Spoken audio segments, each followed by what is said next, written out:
Praise the Lord. സ്നേഹമുള്ളവരെ, ഇനിയും നാം നവീകരിക്കപ്പെടേണ്ടതുണ്ട്.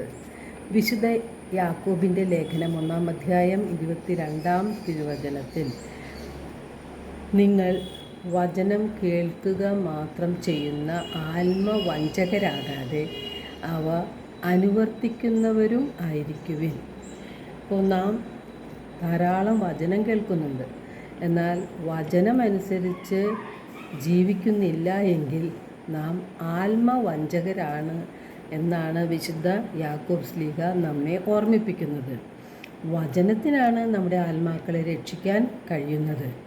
വചനം കേട്ടിട്ട് അതനുസരിച്ച് ജീവിക്കുന്നില്ലെങ്കിൽ നമ്മുടെ ആത്മാവിനെ നാം വഞ്ചിക്കുകയാണ് യഥാർത്ഥത്തിൽ ചെയ്യുന്നത്. ഇന്ന് അനേകം ധ്യാന കേന്ദ്രങ്ങളും വചന പ്രഘോഷകരും കൺവെൻഷനുകളും ഏകദിന ധ്യാനങ്ങളും ഒക്കെ ഉണ്ട്.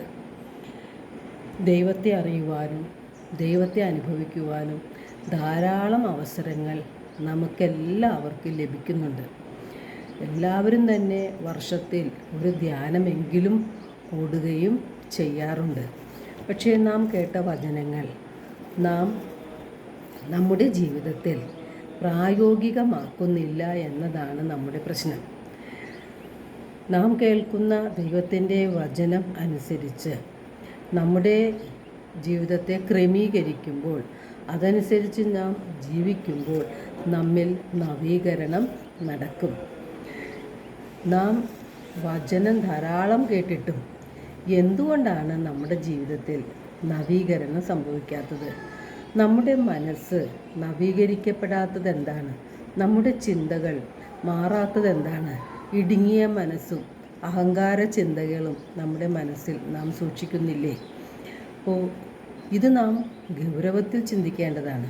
നമ്മുടെ ഹൃദയത്തിൽ വെറുപ്പും വൈരാഗ്യവും അസൂയയും വിദ്വേഷവും പ്രതികാര ചിന്തയും ക്ഷമിക്കാൻ പറ്റാത്ത അവസ്ഥകളുമെല്ലാം സൂക്ഷിച്ചുകൊണ്ട് നാം എത്ര പ്രാർത്ഥിച്ചാലും എത്രമാത്രം പള്ളിയിൽ പോയാലും നമുക്കതുകൊണ്ട് യാതൊരു പ്രയോജനവുമില്ല എന്നതാണ് വാസ്തവം.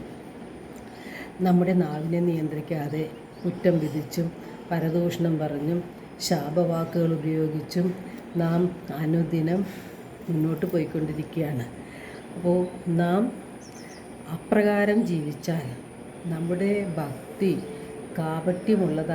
ഉള്ളതല്ലേ? അത് നാം ഒന്ന് ഗൗരവത്തിൽ ചിന്തിക്കണം.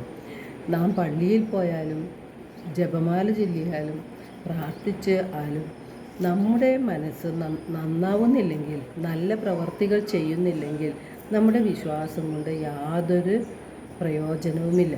ശത്രുക്കളെ സ്നേഹിക്കുവാനും അവർക്ക് നന്മ ചെയ്യുവാനും ദൈവം നമ്മോട് ആവശ്യപ്പെടുന്നുണ്ട്. നമ്മുടെ സഹോദരങ്ങളെ സ്നേഹിക്കുവാൻ, അവരെ ആവശ്യത്തിന് സഹായിക്കുവാൻ, അവർക്ക് വേണ്ടി നന്മകൾ ചെയ്യുവാൻ ദൈവം നമ്മോട് ആവശ്യപ്പെടുന്നുണ്ട്. ദൈവത്തിൻ്റെ ഛായയിൽ സൃഷ്ടിക്കപ്പെട്ട നമ്മുടെ സഹോദരങ്ങളെ നാം സ്നേഹിക്കുന്നില്ലെങ്കിൽ നമ്മുടെ മനസ്സിൽ ദൈവസ്നേഹമില്ല എന്ന് വ്യക്തമല്ലേ?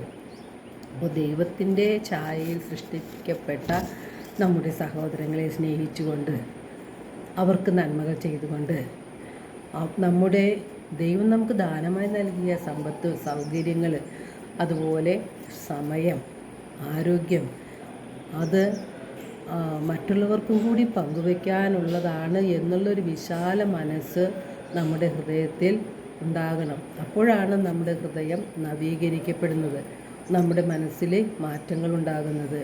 അപ്പോൾ യേശു നമ്മോട് ചോദിക്കുന്നുണ്ട്, നിങ്ങൾ എന്നെ കർത്താവേ കർത്താവേ എന്ന് വിളിച്ച് അപേക്ഷിക്കുന്നുണ്ട്, പ്രാർത്ഥിക്കുന്നുണ്ട്, എന്നാൽ എൻ്റെ വചനം നിങ്ങൾ അനുസരിക്കാത്തത് എന്തുകൊണ്ട് എന്ന്. ഈ ചോദ്യം നാം ഓരോരുത്തരോടും, എന്നോടും നിങ്ങൾ ഓരോരുത്തരോടും ചോദിക്കുന്നുണ്ട്. ആ ചോദ്യത്തിന് നല്ല മറുപടി പറയാൻ നമുക്ക് കഴിയണം. വചനമനുസരിച്ച് ജീവിക്കണം, നമ്മുടെ ജീവിതത്തെ നവീകരിക്കണം. എല്ലാവർക്കും ഒരു നല്ല ദിനം ആശംസിക്കുന്നു. ദൈവം നമ്മെ ഓരോരുത്തരെയും സമൃദ്ധമായി അനുഗ്രഹിക്കട്ടെ.